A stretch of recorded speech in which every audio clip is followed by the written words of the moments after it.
Like a backstage pass to the world of fly fishing travel, this is Waypoints, the podcast of destination angling. News and events, helpful travel tips, destination profiles, great stories, and expert advice from some of the most seasoned and experienced names in fishing travel. Waypoints is presented by Yellow Dog Fly Fishing, the industry's #1 specialty travel company and the fly shop for the world of fly fishing. Freshwater or saltwater, international or domestic, Yellow Dog has you covered for your next fishing adventure. And now your host, author, photographer, and world traveler, Jim Klug. Today we're headed to the Central American country of Honduras, home to the Bay Islands of Guanaja, Roatan, and Utila. While all three locations are incredibly beautiful and well worth visiting, Guanaja is arguably the hidden gem of the Bay Islands. It is a destination that remains largely untouched, with fewer tourists, unspoiled natural beauty, and a true Caribbean island atmosphere. Located 43 miles off the northern coast of Honduras, Guanaja is the most remote and undeveloped of the Bay Islands, with a total population of less than 6,000 people. Despite its small size, the landscapes and terrain are incredibly varied, with towering mountains, lush vegetation, and stunning natural landscapes. From an angling perspective, massive flats, tailing permit, and a well-established fishing and guiding infrastructure make Guanaja the ideal option for those seeking a unique alternative to other, more popular Central American and Caribbean fishing destinations. As an angling destination, it is the ideal retreat for those looking to escape the crowds. Joining me for this episode to discuss the fishing on Guanaja is Steve Brown, the owner and founder of Fly Fish Guanaja and the visionary behind the unique Faraway Cayes program.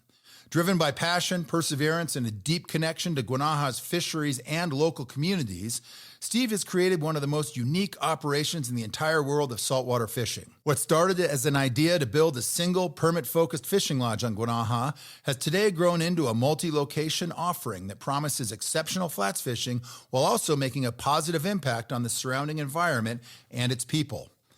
In this episode, we'll dive into Steve's journey from adventurer to lodge owner, discuss the unique history and ecology of Guanaja, examine the remote Faraway Cayes offering, and explore the day-to-day experience of chasing permit, bonefish, and tarpon in the pristine waters of the Bay Islands. We'll also talk about the gear needed for these fisheries, the logistics involved in traveling to these remote islands, and what makes this destination one of the most underrated saltwater options in the Caribbean. Waypoints is sponsored by Patagonia. To bring their gear to life, Patagonia is motivated by relentless curiosity and a passion for the wild. They evaluate hundreds of materials, build dozens of prototypes, and spend seasons punishing them in the world's most extreme conditions. The work is the guide, and Patagonia never tires of exploring, learning, and improving. Be sure to check out Patagonia's new Swift Current waders, repatterned and redesigned for bulk reduction, reduced seam stress, increased maneuverability, and improved repairability. Made from recycled materials without intentionally added PFAS, Swift Current waders move better in and out of the water.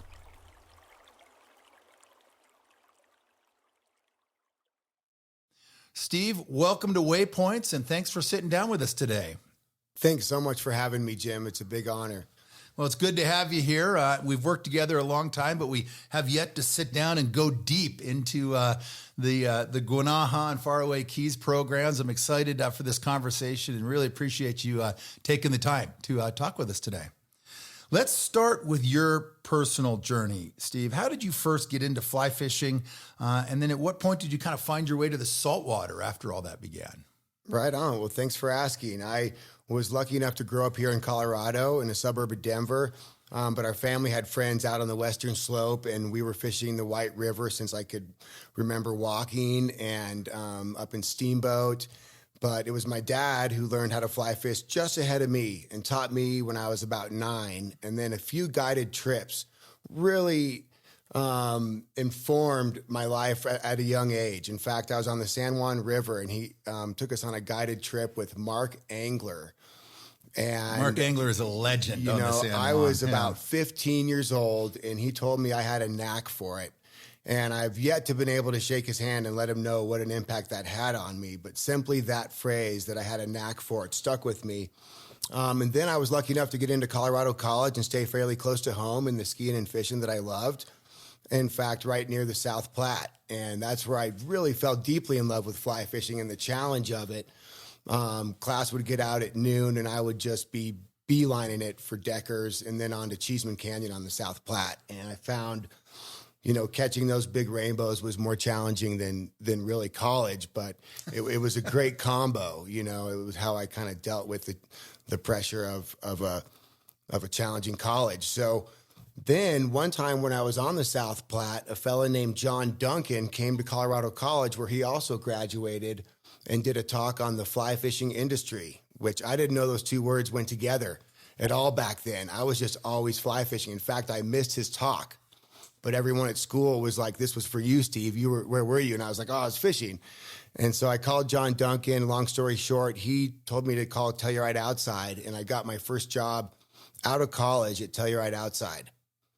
I showed up there with a suit and a tie and a thesis written on fly fishing, called A Journey into the Soul. I was an English major. And Rick Dejinski and Tom and John looked at this and they said, "Well, Steve, if we give you this job, that'll probably be the last tie you ever wear."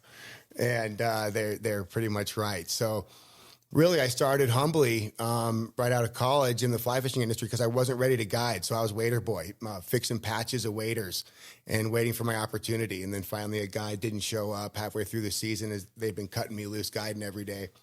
But also through that time, I had been traveling Central America. I've always had this passion for the Spanish language, been studying it since kindergarten, minored in college, and was always looking for that first opportunity to use it. Like a handful of kids back then, I saved up my first money for a backpacking trip to Costa Rica, and that turned into a trip to Costa Rica and Nicaragua. And then soon I was traveling for 3 months at a time, buying a ticket into Panama and out of Mexico and traveling with an 8-weight fly rod, and learning how to catch bonefish along the way. And so for one, I couldn't believe I was guiding fly fishing for a job. I couldn't believe I was getting paid for this job. In fact, within 1 year, I was guiding in the Black Canyon of the Gunnison River. And so it's where I learned how to row, got stuck on every rock down there, was terrified of my job back then. I was 22 years old, had no idea that I was going to get dropped into the Black Canyon that quick. But that's where I wrestled in high school. So I had a work ethic that was really needed down there. We worked 18-hour days. Starting coffee at 5 a.m, doing dishes at 11 at night, and rowing class 3 rapids, sometimes 4, and, being a full-on fishing guide and keeping people safe as possible. Really went through the school hard knocks down there. It's where I cut my teeth. And I still do 1 trip a year, but I worked up to about 60 days a year, would turn into a full lizard. But what happened was I started gaining this client list because they're 3-day trips. So we have destination anglers come in for the Black Canyon. So really high quality, wonderful people. And it all became about the friendships. And I all of a sudden had all the same trips every year. And right about that time, I had about 4 years of traveling in Central America. And every time in those 3-month trips, I would end up in the Bay Islands of Honduras. A good portion of those, often half of my trip was there because it was the spot that I could finally fish the flats because I'd be the only angler there. And the flats in Utila specifically were accessible by walk and wading. And you didn't need a boat. I didn't have a budget for guides. I would sometimes show up in Mexico at a really nice lodge looking for a room, and they were like, you got to get a reservation. And, I was getting denied all over the place, but finally found a place I could fish. Well, first, Corn Islands in Nicaragua. That's where I caught my first several bonefish and had a great experience there, but ended up in Utila and made a ton of friends there and just really, really fit in. And then, there's so many coincidences in the story to get to Guanaja that it's hard to tell because truly it ends up being some form of destiny because all of these rivers of my life come together in Guanaja here in a second. So also in that time, I went to graduate school and earned a master's in English at CSU and developed a course called Reading and Writing the River through fly fishing, boating, and backpacking, and had the honor to teach that at Colorado College for 5 summers in a row. And then, 2 years later, I got my first job out of college at Telluride Outside. And that was really kind of getting near this is like 28 years old now and guiding more and more in the Black Canyon, traveling Central America, wanting to get to Guanaja, knowing about it, reading about it. So let me rewind a little bit. The college course evolved into reading and writing rivers and oceans of Honduras. And I took 12 college students down to Honduras because I wanted to keep some of the same students we had coming each summer. And we stayed at Mango Creek Lodge, and we fly fished and read Hemingway on a sailboat. And we went into a Garifuna school and painted chairs. And it was just an amazing college class. And then we went into the jungle and did 10 days at Jungle River Lodge, where I met Rankin, who was the first real live Guanajan. And so I'd always wanted to get to Guanaja, but I never could on my travels because of Hurricane Mitch in 1998. All tourism stopped. So I showed up about 5 years later in the Bay Islands, and there was no route to Guanaja, which really just fed the desire to get there because the fishermen that I had met in Utila and some in Roatan said the bonefish I'm looking for and the permit I'm looking for are much more prolific in Guanaja. There's no tourists there, and it's mountainous, way more than Utila, and it's just absolutely beautiful. And it became this like imaginary place in my dreams that would show up. Like I literally could see it. You had spent a bunch of time on Utila, you had spent a bunch of time in Roatan, but still had not been to Guanaja at this point. Couldn't get there. In fact, I was in Utila one time, and they knew I wanted to get to Guanaja, and somebody said there was a freight boat going that had no guaranteed return, which was like kind of attractive at the time, And I thought, my mom would not be stoked if I take this boat with no guaranteed return. So I didn't go then.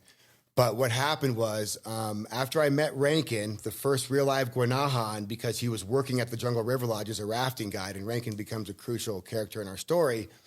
And we became friends right away. And he told me about the bonefish live, a real person giving that testimony of the tons of bonefish and permit, and just met a bro that I felt like I knew forever already. Then the bigger coincidence happened when I came back to my job in Telluride, and I told John Duncan, I just have this feeling there needs to be a fishing lodge in Guanaja. And he said, that's funny, Brownie, because my brother goes there. And I said, nobody goes there. What are you talking about? He said, yeah, his wife works for a guy who owns an island called Black Rock, and he visits there. And he said, honestly, he's not the best fly angler, and he crushes bonefish. And I said, that's what I'm talking about. And so long story short, a couple of conversations with Scotty Duncan, John Duncan's brother, who verified both of us because I was his head guide at the time in Telluride, and that's his brother. I actually started Fly Fish Guanaja without setting foot on Guanaja or meeting my business partner face-to-face. Not many people know that. I've never heard that part of the story before. So what I did, and I had no money. And so what we did was we raised a few deposits, the first 4 guests, and built a little skiff. And Scotty did that while he was down there. For $3,000, we had our first little boat with a 15 horsepower on it. And then I showed up 2 weeks earlier with my whole guide team in Telluride, and we got to fish Guanaja for probably the first time really in about a decade. And well, you talked about Mitch in 98. I mean, Category 5 hurricane, cataclysmic to the Bay Islands, but especially Guanaja. It destroyed the island, and with it, all infrastructure that had existed. So, there really wasn't much happening down there post-Mitch, and there certainly wasn't, fishing operations. There wasn't really any way to get there. It just kind of locked itself off for years because of Mitch. Well, and Jim, you're the perfect one to, lead this conversation because you're on the short list of people that had been to Guanaja before Mitch, to Posada del Sol, which is kind of a distant legend and dream of Guanaja. So, whether you want to talk about it now or I can't wait to pick your brain sometime, that earlier, you were there before I was. Well, yeah. Well, and I do want to get to Posada del Sol and the history of fishing on Guanaja, because I think it is an interesting, piece in the kind of the whole Guanaja puzzle. But I got to get back to this fact that, you had been hearing about Guanaja, you had fallen in love with Guanaja, knowing the Bay Islands at that point, but still not having been there, but so much so that you're like, I'm going to start a business there, and that'll finally get me there, which is pretty cool. I have not heard that part of the story before. So you decide to launch this business. You're all in. You guys, first you built the skiff, and then at what point were you like, we're going to build a lodge, and we're going to really, get this thing going and build it from the ground up? Well, so, what we did was we rented this island, Black Rock, right away. And to this day, we still rent, by the way. We've had 4 different locations. We've had no backing. We've just kind of grown slowly through just, goodwill and more clients coming. But when we got to Black Rock, we knew we only had 2 years there because the owners were going to retire. So we were looking immediately for our next location, which happened to be where we wanted to be, was on the other side of the island, on the south side, where there's about 10 keys, you remember. And the key to the east of Graham's Key was called Jones Key. And at the time, it had a huge school of bonefish. And we were reinventing wheels. We barely knew how to catch fish. These were my clients, trout anglers from the Black Canyon. We were all learning it together. And so there was one spot only that we could for sure catch bonefish. So every day we'd wake up at Black Rock and drive all the way around the island to Jones Key, catch our first 4 or 5 bonefish, and then go hunt permit. So luckily, that island became available to us through my exploration and discovery of who the real owners were and the whole history behind it, which is pretty interesting in a totally different wormhole. But I found the owners and was able to rent Jones Key. And we stayed there for 9 years. And then the owner had a tragedy and we had to move to another lodge. And we had an emergency lodge up in the jungle back to the north side for 3 years. Well, while this was happening, the main captains, the leaders of the village in Mangrove Bight, had seen me bounce around now for over 10 years while employing their nephews, their daughters, their sons. They really loved the jobs we were creating, and they saw me always renting these second homes of foreigners that didn't really have our best interests over long term. So long story short, they just built us a lodge in Mangrove Bight. And now that was our first, and it's the lodge we have now, lodge built for what we're doing. It's 5 cabanas, big and beautiful, AC, hot water, a bar, restaurant, and it's right in the village where the staff comes from. So they walk to work. We've been on private islands mostly before that, but I say we evolved into the village. We're one of probably the only business that makes sense right in there because it's all the people that live there that work. That's a great story because not only are you getting the fishing lodge experience, but you're getting that cultural immersion in the Guanaja community, which is big. And, from our previous conversations, that has always been a big thing for you, was that tie-in to the people of Guanaja, to the communities, to that local element that was such an important part of your journey, clearly. And now with the present location of the lodge, they're all in. It's very much, a community deal, which is pretty unusual. Yeah, really cool. So were the locals from the get-go and from those early years, were they always, in kind of those post-Mitch years, were they receptive and supportive of the efforts to bring anglers down there? Was that something you always met, with general warmth over? Totally. And that really fuels my comment earlier about some kind of destiny, because the moment I met Rankin, he knew there was a glimmer of hope. He knew the career that I was having, and he had a sense that I could maybe help re-inspire a bit of tourism in Guanaja, and maybe a job would come available, because he had to leave the island and get mixed up in the cartel, and then he got out of that and was in the Air Force, and then had to escape both and be in hiding in the Caymans. So Rankin had a really tough route after Hurricane Mitch, and so he saw me as a glimmer of hope. That was part of our connection. But then when I got to Guanaja, and there was the caretaker that came with Black Rock had found our few first guides, and I'll never forget meeting Pablo on day 1 when I showed up, and he said, "Hey, I'm Pablo. I'm going to be your fly fishing guide." And I said, "Awesome." And he said, "What's fly fishing?" I said, "Really?" He goes, "Yeah, I have no idea, but I'm so pumped." And he was about 17. And the cool part is then his next guide was his brother, and then Rankin happened to be brothers with them, coincidentally. I ended up hiring Rankin's brothers first by accident, and then finally found Rankin. So we have the 3 brothers, and then every year there'd be another local guide. But, far more than just receptive, they just needed something to do besides running drugs or being in the lobster industry or moving sandbags. Those are about the 3 options, and so then it ended up being so much fun. You know, we were young back then, they were young, and we started having the times of our lives. And so they really couldn't believe we were all making money, having the times of our lives all of a sudden, you know, and they were especially making money. It was really an off-season project for me for the first 7-8 years because it doubled each year, 2-week season to a 4-week season, 8. I had to start quitting my other jobs slowly over time. I was also a snowmobile guide and Telluride for many years. And so I had to quit that. And then I had to start guiding less. And then I certainly couldn't take my teaching jobs. I also taught preschool through college, English and Spanish. And so all of a sudden the season was growing into the rest of my career.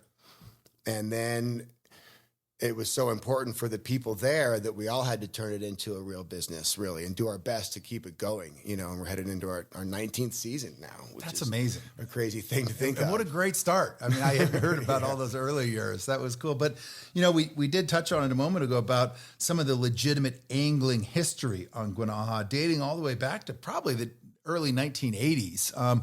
I first heard about Guanaja from Jack Sampson, who was a neat guy who wrote a couple of books about permit fishing. He used to love to go down and would stay at Posada del Sol, which was this beautiful kind of lodge, small hotel there on the island. Absolutely gorgeous, the property and the stonework and everything.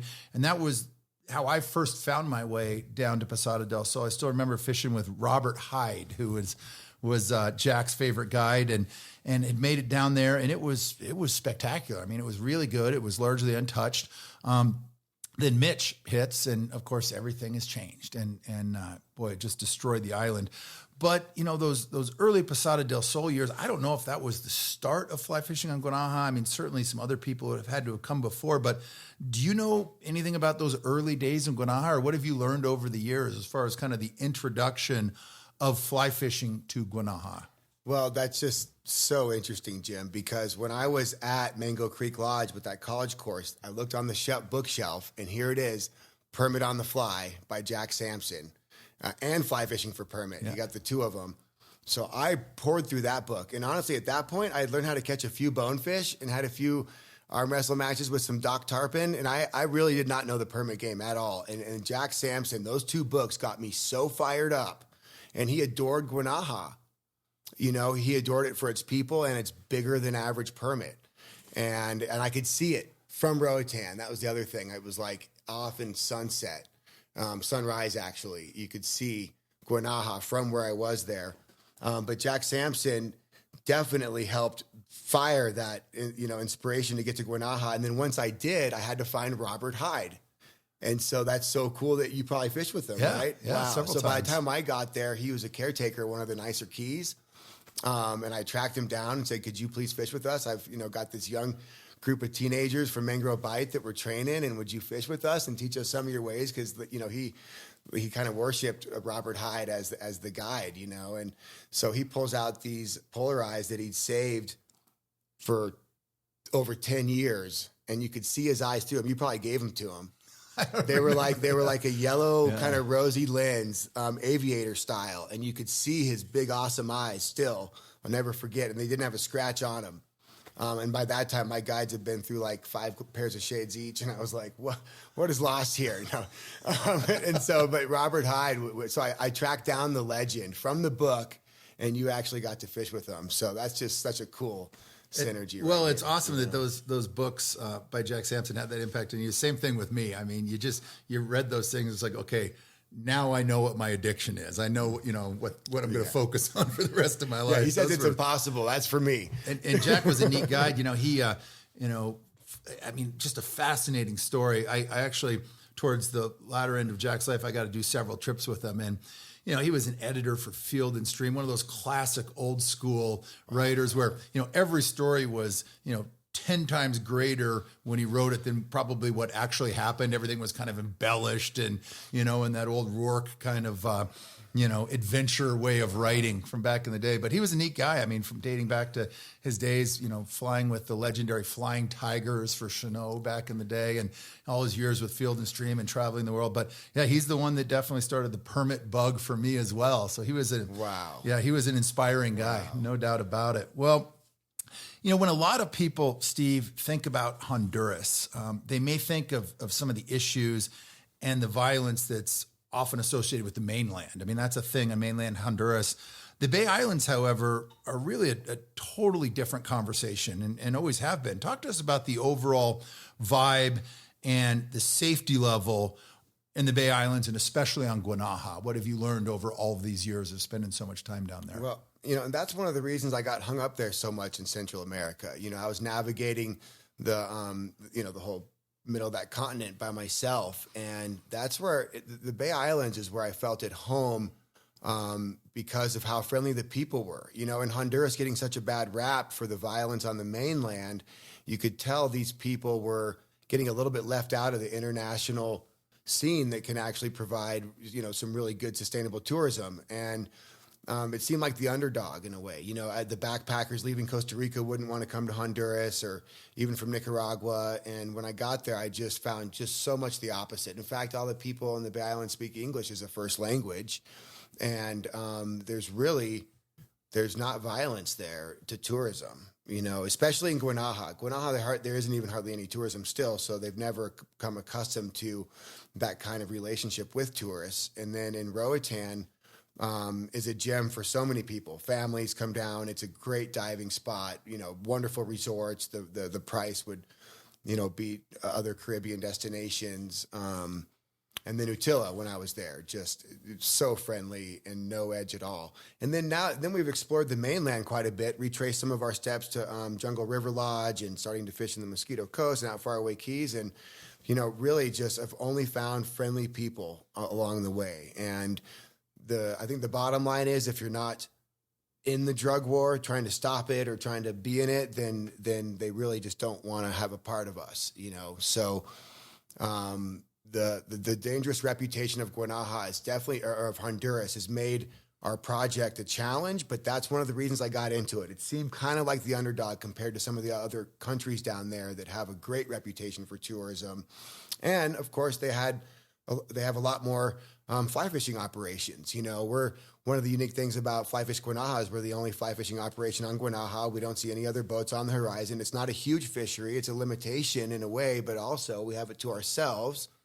And so that all just fit, but no, we've had not one issue with a Honduran in our 19 years to threaten our guests or even steal anything from them. It's pretty amazing. You spend time in the Bay Islands and it is in a world of itself. My experiences down there and different trips over the years has been safe, friendly, and absolutely gorgeous.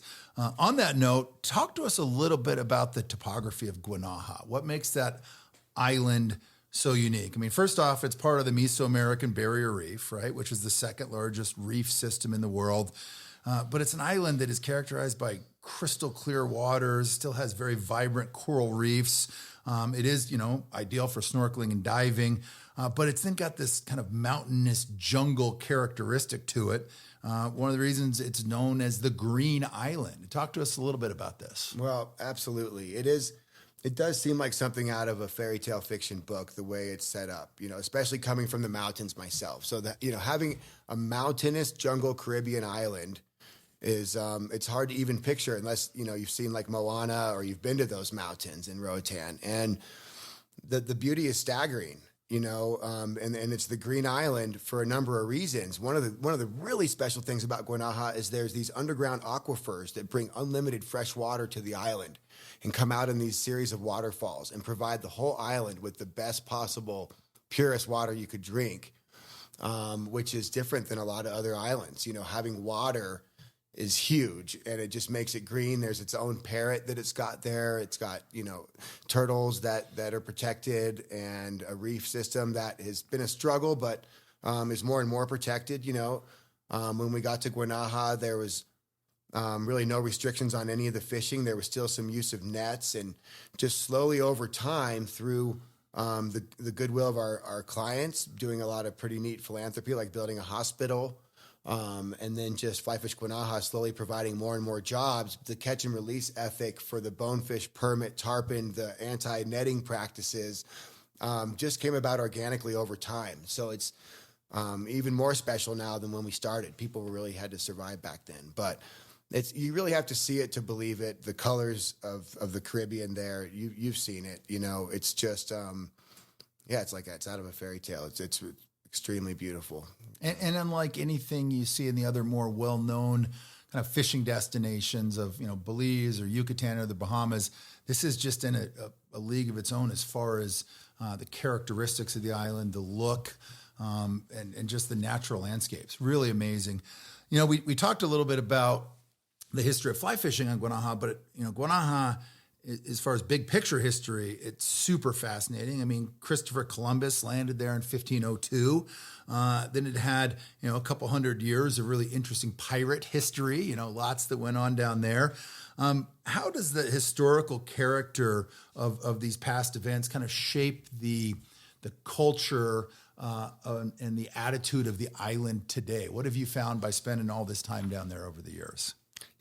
I have been fascinated that Christopher Columbus stopped there, and it's a well-known fact on the island, and there's a huge light post that, marks the beach that he landed on. And so that inspired me to really study a lot more about Christopher Columbus and what his visit could have looked like. Unfortunately, the local people are not taught in school, like what that looked like, if it was a good thing, if it was a bad thing, like really... There's limited history on what it means, but just learning about, more about Christopher Columbus and what he was doing around those islands at those times is how I've been informed, and it's super fascinating. The pirate history plays into our operation big time. There's treasure that, our staff has found. We like to think of the fact that we're kind of redefining treasure to permanent bonefish, because there's always been some dangerous treasure out there, and there really are like a lot of sunken ships and a lot of places to go look for treasure. But and then it's changed over into some dangerous kinds of treasures that people find, however you define loosely treasure. But what we are kind of fascinated with is how our treasure is just tailing fish. And then the tarpon that we've recently discovered in the Mosquitia are actually golden. So that kind of plays more into our treasure theme. But, and here's a better answer as far as for the people. What's really interesting is the Bay Islanders, especially in Utila and in Guanaja some, are descendants of the British. That's why they speak English. They are buccaneers. They are descendants of pirates and buccaneers who somehow had a stronghold in this Bay Island area where the Spanish took over basically everything else, except a few other areas. And so Captain Royce is our captain of captains out of Faraway Cayes, and he's blue-eyed, redhead, big guy, and just, the baddest captain ever. And he looks like he's just from here in Colorado or whatever. And then what's interesting about that too is they were friends with the Mosquitia back then, because the Spanish also couldn't get into the remoteness of the Mosquitia and conquer their tribes. So it became a safe haven for the Buccaneers. And we'll circle around to the Mosquitia, but what we're doing now with our project, having Guanaja captains work with Mosquitia captains, we're rekindling an old alliance right in front of our eyes, which is really cool. That's super cool. Yeah. Well, talk to us a little bit, Steve, about how people get to Guanaja these days. What does the travel itinerary typically look like? And, if you're coming from the U.S., what does that journey entail? Totally. So lately, the easiest way to get down for us is direct flight from Denver to Roatan. Did you know about that flight? That's been in the last about 4 years. But from the major airports, Dallas, Houston, Atlanta, you fly direct into Roatan. And that's another thing not a lot of people realize. You don't even go to the mainland of Honduras. You land on the big island of Roatan. And then the jump over to Guanaja, we typically go on a ferry. There's a new ferry service that goes a couple times a week. And then we also have our private charter captains come over in 50-foot snapper boats that are twin diesel, and they're the best captains ever. And it's about an hour and 20-minute ride into Guanaja.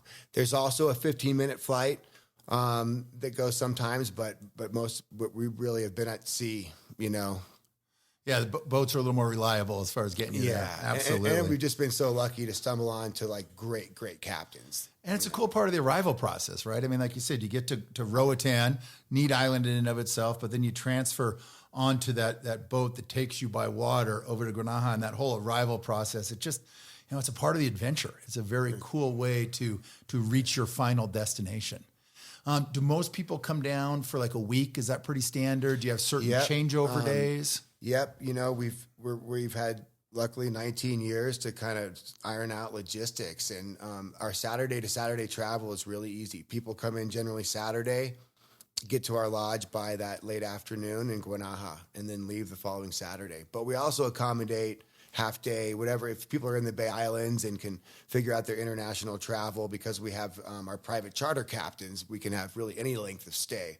But Saturday to Saturday, everything fits into a nice little package there. Well, I want to talk specifically about the fishing on Guanaja, because I know a lot of listeners are like, all right, let's talk about what we're going to catch down there, what's available. But, the Bay Islands and Guanaja, oftentimes overshadowed by places like Belize or the Bahamas, the Yucatan, they get a lot of attention and get a lot of traffic. What makes Guanaja stand apart as a fishing destination, in your opinion? Why should someone consider Guanaja versus a trip to, some of the more well-known and well-trafficked destinations? Totally. Well, we started off as a bone fishing lodge because we were reinventing all the wheels. And the bonefish in Guanaja were actually a challenge to catch. Like, that wasn't an easy feat. We had to really get to the drawing board on our flies. And it wasn't from pressure, because we were like the first ones to fish them in a long time. But we learned it was because of varied terrain. You have turtle grass, you've got a lot of coral. And then, luckily a bunch of sand flats too, and then different depths and everything. So we spent the first several years really learning how to catch bonefish. And the other reason they're a challenge, back then especially, is that they're bigger than general. I had already fished I did get to fish in Nicaragua and some in Mexico, and even in Roatan at the time. And nowhere did I see the size of bonefish that we started finding right away in Guanaja, really big averages. And so we quickly learned it wasn't a numbers bone fishery. We weren't going to go catch 20 or 30 typically, but to catch a handful up towards a dozen, some of those are going to definitely be over 6 pounds and upwards of 10 pounds. I hate to use that number, but we really get them huge there sometimes in the right season. And then we would see permit show up. And we chose the permit as our logo right off the bat because of Jack Sampson, and we knew we were somewhere special for that. But really, our clients were just fresh off the river, and we were hunting bonefish. The permit would show up, and we would pretty much get too excited and scare them away for the first couple of years. And then we started to settle down and started really getting into the permit hunt. And then we learned that what was different about our permit is that they were also a little bigger in general. We didn't have a ton of big schools of little ones like I've seen in some other fisheries, that they have that kind of staple, smaller fish that you can go catch. But instead we had a lot of 20s, 30s down to singles, but big, And Jack Sampson, like I said, he adored it for big permit specifically. And then we would see mongo, a couple of times a year. That fish that has to be over 30 pounds would show up, So we really, as a tribe, all started learning to hunt permit together, our guides and our clients. And because clients came back year after year, the same ones for a long time. And so our client, anglers that fish permit all around have said that Guanaja permit are a little more likely to eat because they don't get as much pressure. We only put 4 boats out at a time, even though we could put more than that probably. But, we are doing, our main commitment is to preserve the experience for the anglers to come, both in Guanaja and Faraway. So we take weeks off. We don't overfish it. And so our permit are a little more aggressive, I've been told, and I know they're a little bigger on average. And then our trigger fishing is really fantastic. Those are just the coolest things ever. And we learned, we didn't even know to hunt those in the beginning. And then a whole group came to the lodge at Jones Key and looked in the back and said, oh my God, there's, 20-pound triggers everywhere. And we're like, oh yeah, we got a bunch of those. And they all caught their biggest trigger. And then we focused on those also 15 years ago. So, and it's not a huge island, which is an asset because there's not big running times. And our time and our distance in between flats is relatively short. So, they're bigger bonefish, they're bigger permit, they're harder to get to eat and land, because it's that's the level of fishing that we're attempting. But you're casting to tails. All you need is sunshine, and you've got tails to cast to. You know, you're not falling asleep on the boat for any kind of long drive or any long afternoon. You know, that's what's really special about it. It's the guides, and now the guides are, 19 to 15-year veterans and know their island like, the back of their hand. So they're showing up at flats when fish are supposed to be there. And that took us, a couple of decades to figure out too. Take some time. Well, you touched on it a moment ago, but, the flats of Guanaja are different than other places that you visit in, throughout the Caribbean. They're unique. And like you said, mix of turtle grass, different depths. A lot of the flats have a lot of, coral chunks kind of scattered all over the flats. So it is a little bit more technical as far as just the terrain that you're fishing. I think I've probably lost more bonefish fishing the flats of Guanaja than a lot of other places, but it kind of adds to the attraction of that fishery. And they're just different. They're super unique. The wade fishing is sensational down there. And, you're going to see and fish terrain that you just don't find in other places, which makes it really, really special. And I'm glad you talked about the triggerfish too, because there's not a lot of Caribbean destinations where triggerfish are a regular part of kind of the menu of the lineup of opportunities. And you guys certainly have that, no doubt about it. Guanaja is primarily a sight fishing game, primarily a wade fishing game, correct? It is, and we only waded in the beginning because the guides didn't just know how to pull. Like I was like, doesn't everyone just know how to pull coming from the Caribbean? But no, that was a skill that we learned over time. And then that's when we also started finding permit a little deeper in spots. So we actually have a lot of wading and a lot of pulling flats. So, if some people would rather be in the boat, we can cater a whole day to that. And if some people like to walk the flats, we have plenty of wading. In fact, the whole west end is about 8 different flats in a row. That is a 3 to 4 hour walk in one direction. And when that's clicking, it is just the perfect little 2-person flat. You can catch fish or blow it. Pass a little channel, another one, another one, another one, another one. Really cool. And that's one thing unique about Guanaja too. Being the topography that it is, there's a north, south, east, and west side, and they all fish completely different. And when operated perfectly, we can show people new terrain every day, even given our size. When people start switching boats, that can get tough, but we can show somebody something different and unique every day in Guanaja, which is pretty cool. Well, I want to ask you about the gear. We're going to talk in just a second about Faraway Cayes, which is your other super unique operation. But before we do that, if I'm coming to Guanaja, what do I need to bring? What are my go-to setups for fishing bones and permit down there? Right. So the classic setup, the 8 and the 10 weight of floating line is our classic setup. But a 9 weight, if you only have one, a 9 weight can be a great permit rod, and our bonefish are big enough. And we have a nice, rental rod fleet down there that we actually just don't rent, and we let people use if they need them. So you bring 1 or 2, and we've got the other one. It's nice to have 8, 9, and 10 for 3 different species, and then we like clear tips on our lines. If you've got a little experience and kind of know where your line is, we've learned that really helps.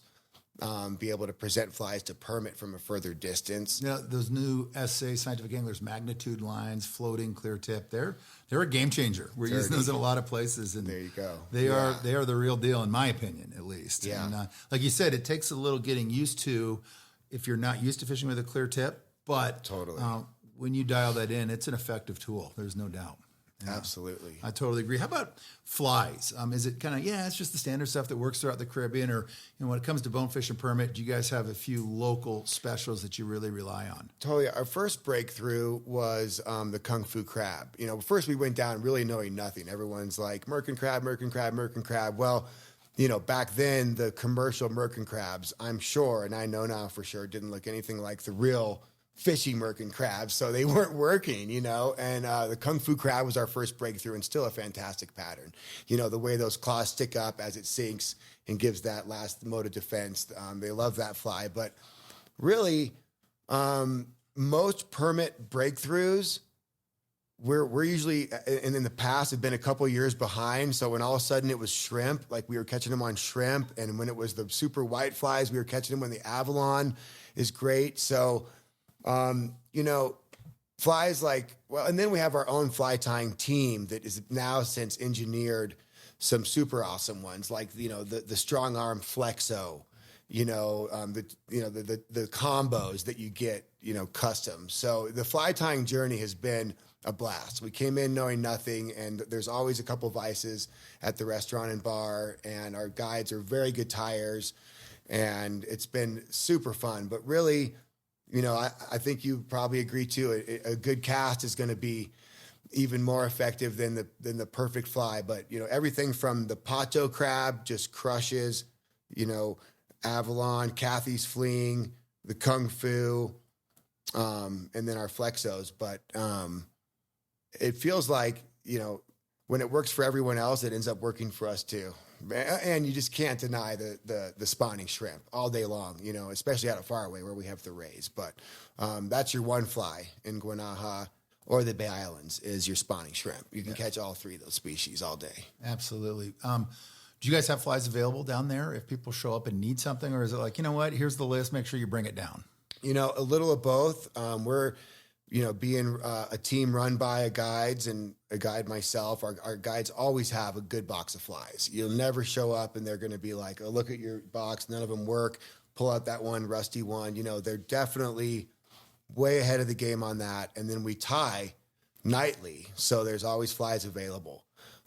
We also have some commercial tires that work with us. So like if you're coming out to Guanaja and want a whole box, we actually Steve Rogers is just a great tire, and he's been at the cutting evolution of our permit flies out at Faraway.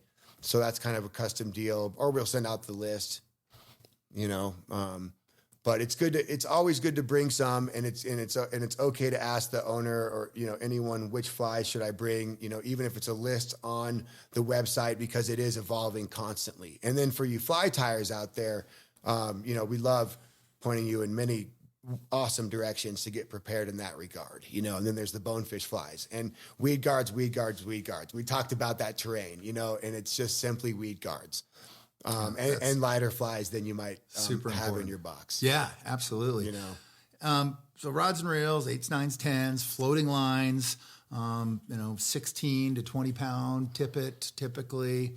A little bit about the flies. What are some other key pieces of equipment that you really want people to focus on? I'm getting, wading boots. You got to have the right kind of footwear. We often get that question of what thickness of wading boot and what level of coverage, and really.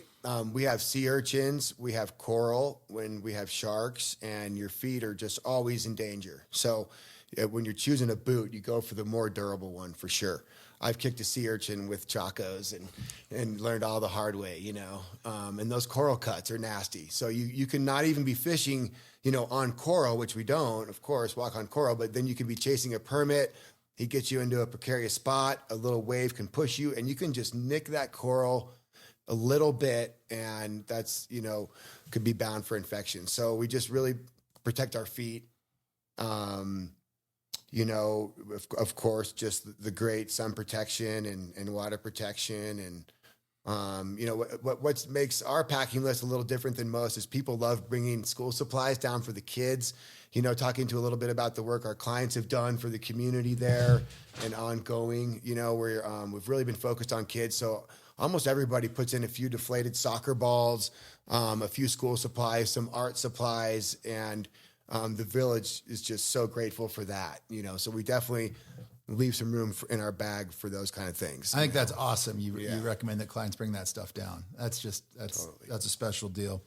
Well, obviously the Fly Fish Guanaja operation is a great option for anglers looking for, that new kind of somewhat off the grid destination, great fishing, amazing scenery, pretty easy access. And now with the new lodge location in the village, this amazing infrastructure. But for those that want to go even further off the grid, you have another location that we've mentioned a number of times so far, but we definitely need to talk more about this. And it is the sister operation to Fly Fish Guanaja called Faraway Cayes. This is a truly unique location where a small number of anglers each season get to go there and chase permit and bonefish on flats that arguably see less fishing pressure in a year than most Caribbean destinations will experience in a single week. We got to talk about this ultra-remote fishery. what are the Faraway Cayes? What is this program, and how did it come to be? Well, it's so exciting to talk about, and I'm actually getting ready to go open base next week. But so I was destined to be out at these Keys the moment I stepped on Guanaja. I didn't know it, though. So when the captains heard that this gringo was looking for bonefish and permit, everyone came to me and said, you have to go out to the banks, and that's where they go lobster fish and snapper fish. And that's 170 miles east of Guanaja, right into the wind, right into the eastern wind. And it's a 28-hour boat ride on a mediocre day to get out there. And they go about 5 to 7 knots, and, it's fierce. And so they told me about this place, but we couldn't get there. Even if I could have made that trip, there was no way to get some guests out there. But what they talked about was, schools of bonefish that were 1,000, averaging 7 pounds, eat bare hooks, just like these ridiculous stories that I heard for years. And we wanted to go, and we would get charts and try to find them on charts. They weren't on Google Earth. They were all just hearsay, and legend to us from the captain team. It's like El Dorado, you heard the stories, but you're like, does this really exist? Exactly like that, and they were the Keys to the east. They weren't the Faraway Cayes. They were the Keys to the east. And Rankin knew about them. Rankin had been out there, actually during some of his, darker times running stuff. He was out there at the Faraway Cayes. That's what those Keys were used for also. And so he knew about the fish. And then the only clue on permit was that he and Archie, who's the son of the caretaker of the island, who's one of our top amazing guides out there, Rankin and Archie had found a permit that had swallowed a puffer fish and was dying in his last breaths. But it was like 35 pounds if it was a pound. It was giant. So that was our only clue about the permit out at these Keys. But we knew they had flats. And, Rankin, whenever we'd have a tough day in Guanaja, he'd say, man, we just need to get to the Faraway. We need to get to the Keys to the east. We can put, 6 anglers on one school of fish for the whole day and things like that. So what happened was in 2017, the first helicopter showed up in the Bay Islands, that was looking to run some kind of tourist operation. And it was an A-Star with a Canadian pilot. And word of mouth quickly had gotten to him that I had been looking for a seaplane or a helicopter that would consider going out to these Keys. Within a week of hearing about this guy, I was up in his A-Star going around Roatan and meeting this guy. And he's a great pilot.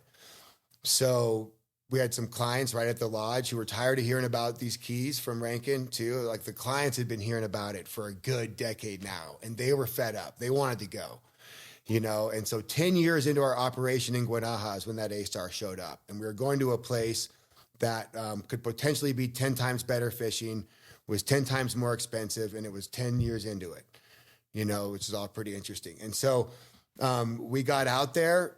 And we made a film, Beyond the Horizon, with Shannon Vanderveer, a great storyteller who, I think a lot of people have seen that film that was about 7 years ago, which was real-time exploration of these Keys. So long story short, we had to get jet fuel out there, which was a huge challenge and almost impossible because the helicopter could not refuel. It had to refuel to get back. We had a hard time convincing the pilot to take off because he couldn't see the islands on any charts. I had to bring captains in to verify the coordinates, and I had to bring there is a place to land, we promise. Totally. And I had to bring 3 different captains in, and they'd even have different coordinates. And kind of funny story. So I had 2 clients there that were tired of hearing about the Faraway Cayes and wanted to go. So they paid for the first helicopter trip out there. And we were just going to go look at the place, see if we could build a base and come back. And I was expecting to find Archie, which is the son of the caretaker of the island. And he's about 18 at the time. So we finally get over the key, luckily, because Rankin was there. We actually went past it. Rankin told him to turn around, thank God. And then we found the key, but it wasn't just Archie. It was also about 30 mosquito people. Moving lobster traps is what they were doing, but I didn't know. And I thought we were done. Like it was a setup. We were going to get hijacked. We had to land here, and there's 30 people instead of one. And it turns out they were in the middle of putting lobster traps on this island. And it was lucky we stopped because they were about to cover the thing, even though we had agreed with the owner that we needed it open to put maybe put some land, and then in a couple of weeks maybe set up some tents and maybe bring our first anglers out there. And so we were able to land and then stop the lobster unloading about halfway through, which was perfect because all those lobster traps ended up being our furniture. So we were able to build tables with plywood. All we did was bring a bunch of plywood, and all of a sudden we had a deck. We had tables, chairs. It's actually the best furniture we've had in a fly room yet because you could put your bag here and your stuff here, and we had unlimited. It was like Legos, Lincoln logs, and we built the whole lodge out of Lincoln logs. And it's evolved a bunch since then, but that was our very first season getting out there. And then we, ended up running about 3 years of helicopter trips, and then COVID hit, and I was able to redo the logistics because obviously flying a helicopter over the open sea for 170 miles is dangerous. Obviously, it was convenient. Our clients loved it. I mean, you're an hour and you're in the Faraway Cayes right from Roatan. It was unbelievable. It was too easy. So during COVID, I was able to redo logistics and make it a twin engine airplane instead, flying into Puerto Lempira, which is a very reliable flight, 19-seater that flies anyway from La Ceiba, and then take a 50-mile run with these amazing captains. 50? 50. So it takes about 3 to 4 hours to get up there. And that's what you're doing today. That's the logistics of getting to That's Faraway our Cayes logistics today. now. We've been running those now for about 3 to 4 years. So we're 7 years into the Faraway Cayes, really probably 8. Time just goes by. But we've got those logistics nailed down. It's logistical. It's still pretty crazy, but everyone's where they should be, connecting all the dots and get you to Faraway Cayes. Actually, from Roatan, one day you're fishing in the afternoon. So here's the question, Steve. After all, the legend of the Keys that you had been hearing about from Rankin and all these other guys for years, when you got there, when you started fishing it on a regular basis, did it live up to the expectations? Did you find what you expected to find? So I was really worried because all they kept talking about was this one school of bonefish that we could put a bunch of anglers on. And I'm like, look, that's not going to be enough to, move a project out there. What is out there? And so what it turns out is that flat where our base is the center of where the bonefish and really every species breeds throughout that vast area. But it's a series of atolls. That's one island in a series of 4, and they all have amazing flats. And then you drive another 12 miles, which we do every morning. We drag a few boats to the next atoll, series of islands that also has unbelievable flats. And we haven't even talked about the fishing yet. Really, we talked about what we thought we might find. And I'll tell you what we did find, really. And that is another 4 islands. And then another 8 miles away is another series of atolls. And they keep going all the way to the Nicaraguan border. But we have explored, to be honest, all the way to the Nicaraguan border. And what we found is that where we are with these 3 different atolls, that is more than enough fishing for, 8 anglers in a week, is the most protected because of the lobster and snapper culture that comes from Guanaja versus, the Mosquitia indigenous way that they survive out there, which, they're doing their best, but they have different fishing practices like, netting and stuff like that. So we've learned in the past year that we have this very special threatened area that is just absurd fishing. The permit fishing, what makes it really special is the amount of big eagle rays that are as big as this table, and more than 60% of them are holding permit. A couple on top. If you don't see them, they can be underneath. They can be there. So even when we get clouds, we have this huge black target, and it produces. And those fish come out like jacks, competing. Yeah, you get permit on rays. They're there for one reason, and that is because they're eating and they're gobbling up anything that moves. And it's kind of a fly angler's dream when you find permit on rays. Yeah. It's so sick. And the permit are friends with every species in there. So whenever you see even a nurse shark or the jacks or triggerfish, they're like the most social fish ever. They're friends with all of them. And there's always a chance for a permit to be there anytime you see life, which is pretty neat. So big permit, good numbers of permit. And did the bonefish live up to the expectations? They really did. I didn't, when they said 1,000, I didn't think that was possible. I hadn't been to places like that. And the school that hangs around base it breaks up into several hundred sometimes, but when it gets together, it is just a highway of bonefish. They're big. They often have a golden one in the middle. Have you heard of that? Yeah, in Belize, especially out of Turniff, that golden bonefish, you hear about it, you're like, okay, I get it, it's an off-color bonefish. No, when you see them, it's crazy. I mean, they stand out like, a beacon and just beautiful. Yeah, I figured if anyone would know about the golden bonefish, it would be. Well, I hadn't heard of it outside of Belize, so it's so fascinating you guys have that. That's awesome. And back into the treasure theme, there more you go. gold. Yeah. Very cool. Well, it's... and so not just that school of bonefish, by the way. So in all the other permit flats also, there's schools of bonefish. We see them singles all the way up to schools of several hundred, and they truly haven't been fished. We've been so permit fever out there that not many people focus on the bones, but the people that have called it, some of their very best in the world, which is lucky because it's not easy or cheap to get out there. So we luckily have the fishery to be worth it. Well, it sounds amazing. And obviously it's succeeding, logistically challenging, no doubt, but still going after all these years. Talk to me about the season of operation for both Faraway Cayes and for Fly Fish Guanaja. What is your typical season for both locations? Totally. So the reason I'm going next week to open up base is we just operate the Faraway Cayes only March, April, May. And that's for a couple of reasons. One is it's when the lobster season is shut. So the community that fishes out there is not out there. So we truly are the only ones in the world, it feels like, when we're out there.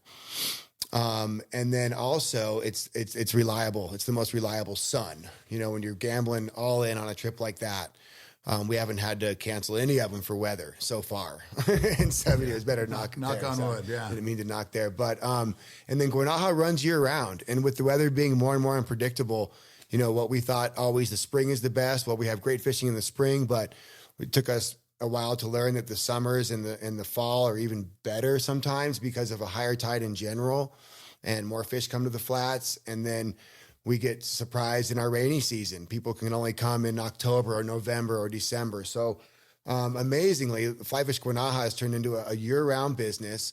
But we happily take a bunch of weeks off throughout, resting the fishery. And then Faraway Cayes, especially, we rest it as much as possible. My only commitment to that fishery itself is to try and keep it as good as it was for everyone else when I first found it.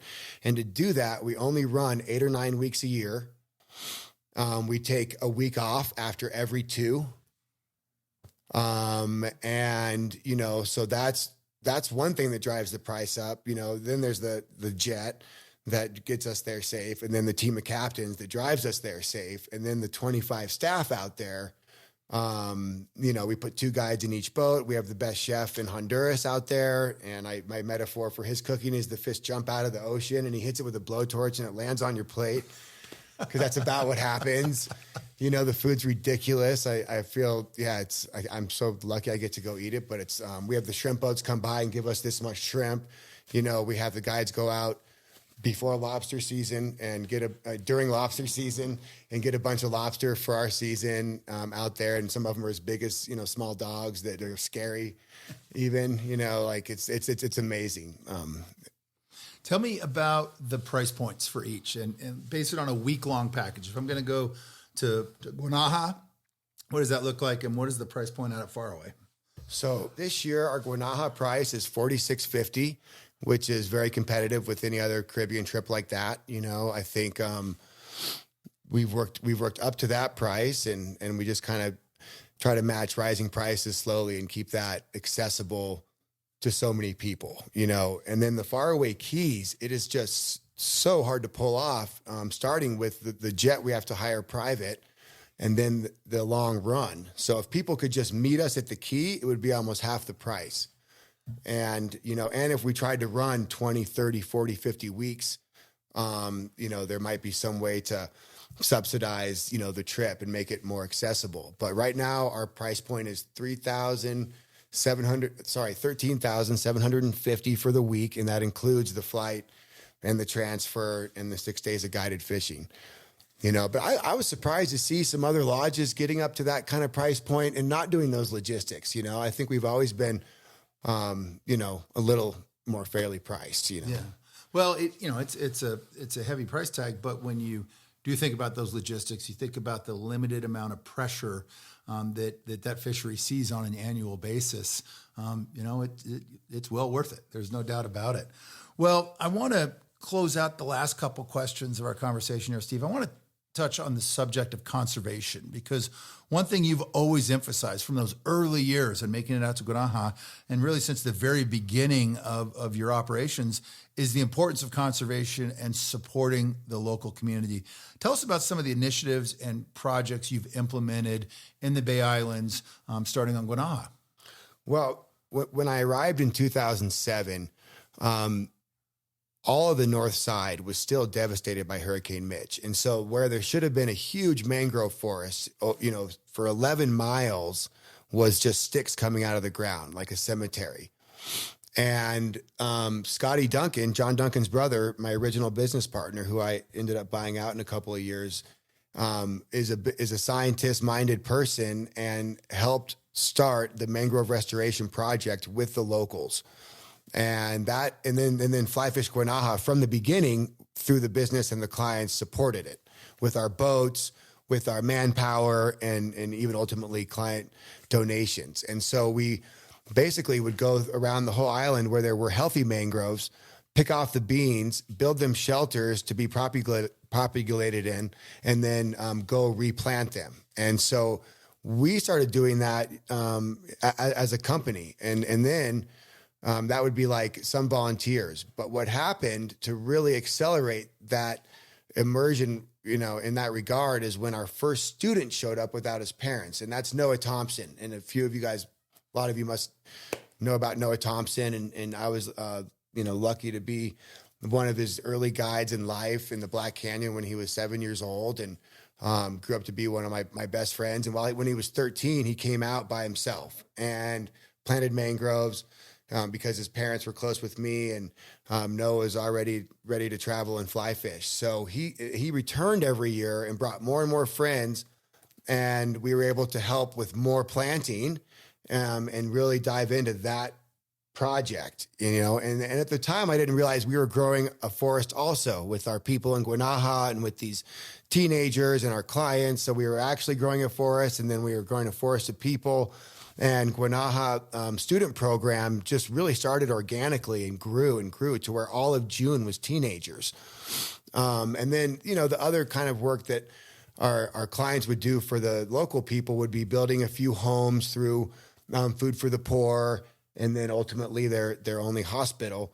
But the conservation work was Scotty who started it, and then Fish for Change is the student program's evolution into a nonprofit that still helps it every year when the students come in June. And just another long story short, Noah's group of friends turned into a group of T. Clarkson students from Virginia also, and it was all word of mouth until I was at the Bonefish and Tarpon Trust Symposium. 2 symposiums ago, because I met Jeff Harkavy in the Amazon, coincidentally, but he invited me to come be a speaker there and have our first booth that was Fish for Change. And the students had already thought of that name organically, and they were planting mangroves. We were bringing school supplies for students and bringing books and going into schools and reading and passing out books. That was another cool thing we did in the beginning. And I brought some of those students, Noah, my young crew, to this symposium, which was kind of like different and refreshing because, that symposium honors the legends, right? So here we were with like these teenagers. And so because of that, Jeff Harkavy's daughter, Heather, found us because she was just graduating college and she'd heard about us, and she's grown up in conservation and fly fishing because her dad is one of the co-founders of BTT. So I call her the flower girl of conservation and fly fishing. And she was like a top draft pick coming out of college. Like I have friends of mine with companies trying to get her, and she basically wanted to grow our program into something bigger And along with her and my sister and my wife, we created a nonprofit, and Heather has been our main driving force of that project, assisted with that awesome team that we have. But we've grown the program into Costa Rica, Mexico, the Bahamas. I still do a Black Canyon trip for the students, and then we do some programming on the Colorado River for inner city kids from Denver through the Challenge Foundation. And so that's amazing. That's just something that really organically formed, and it's some of the most important special work we do. And Heather has been the one who's redesigned the program, because we were on a private island, and now she gets to be in the village. So her level of immersion and integration with the students and the villagers is just profound. You know, they have dinners together and make local foods and hunt crabs and go to church, and just really every step of the way, you know, then they've got friends for life and keep returning. And, you know, every student pretty much has said to be the best experience of their life back then. That's when I thought, we got to recreate this for more people. And, you know, in the beginning, fair enough, it was kids that could kind of afford it. You know, we still discounted them huge, but they were coming from a pretty good place. And if this is the best experience of their life, then what a wonderful project to turn nonprofit and raise some money and get kids that would never even ever get to go, you know, fly fishing, much less saltwater fly fishing, to a Caribbean destination. So that's what the organization has done a great job of raising funds to be at least 50-50 scholarships now.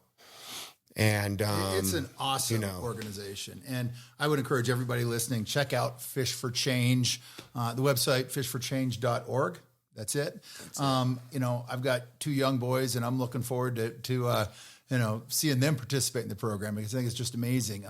The crew was out at the Yellow Dog Fly Shop not too long ago doing a presentation about the program, and God, it's one of a kind. So I would definitely encourage you to check out Fish for Change, learn more about it, and support it if you can, because they're doing amazing work.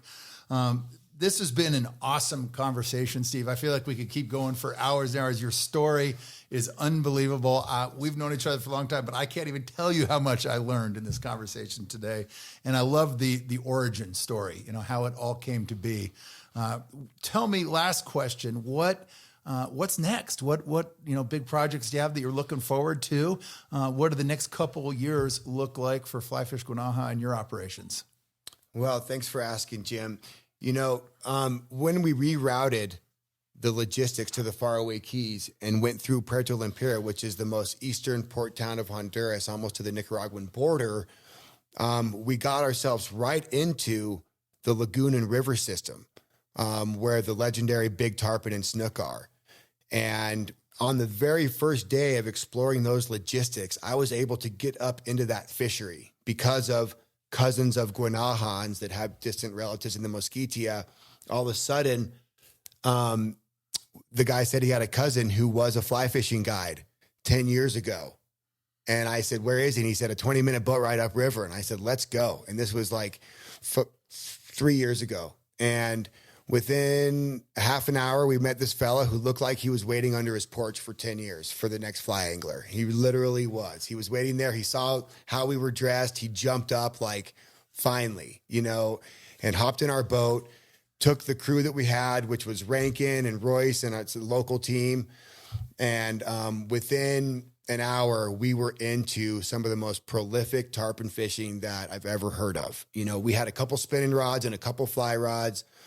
We got into several quadruples to rolling fish, golden tarpon, getting as big as, I hate to use numbers, bigger than me, and just big ones, you know, and then snook that were right with them, and Jack Crevalle. So another long story short, we've done our first 2 client trips up there for big tarpon and snook, and baby tarpon and medium tarpon, and Jack Crevalle and a bunch of other cool species in an area that is mostly indigenous people with their own language, and a wilderness that includes jaguars, pumas, crocodiles, a couple kinds of monkeys, you know, a butterfly pavilion everywhere when you get way up into it. And it's just wild. And we've done 2-week seasons. We've learned that we need to rework the logistics to make it a liverboard trip. We have the boats locally in Guanaja, and we're preparing them.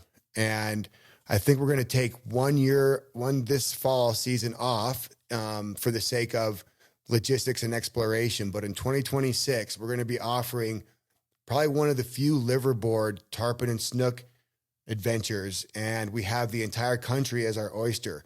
Our captains know Bruce Lagoon. Our captains know Rio Patuca. They know Rio Platano. We are in the Caratasca Lagoon. And these are all different places where there's been fly fishing camps before. And it's been about a decade since any of them were in operation. There's many challenges that have kept those things from having any longevity. And what we have unique is the captain team, the boats, and that's it, And so that's what to look forward to. Well, those are some exciting things to come. We can't wait to hear more about that, and looking forward to seeing what develops there. Well, Steve, this has been an awesome conversation. Thank you so much for taking the time today to sit down with us. For those listening, if you've ever dreamed of sight fishing for permit on pristine flats, exploring remote and untouched waters, or experiencing the magic of the Bay Islands of Honduras, contact Yellow Dog and we can get things started with details, availability, and all the information you need. Be sure to visit yellowdogflyfishing.com to plan and research trips to Honduras and our many other destinations, source gear, equipment, and flies for your next destination, learn about upcoming podcast episodes, and stay up to date and dialed in on the latest news in fly fishing, travel, and adventure. Join us for our next episode, and remember, get out there and travel, fish, and explore as much as you can, because when it's all said and done, no one ever regretted a life of adventure. This has been another episode of Waypoints, the podcast of fly fishing, travel, and adventure angling. Waypoints is produced by Brian Gregson and written by Jim Klug. Music is written and provided by bluegrass legend Woody Platt. Audio engineered by Sean McCormick.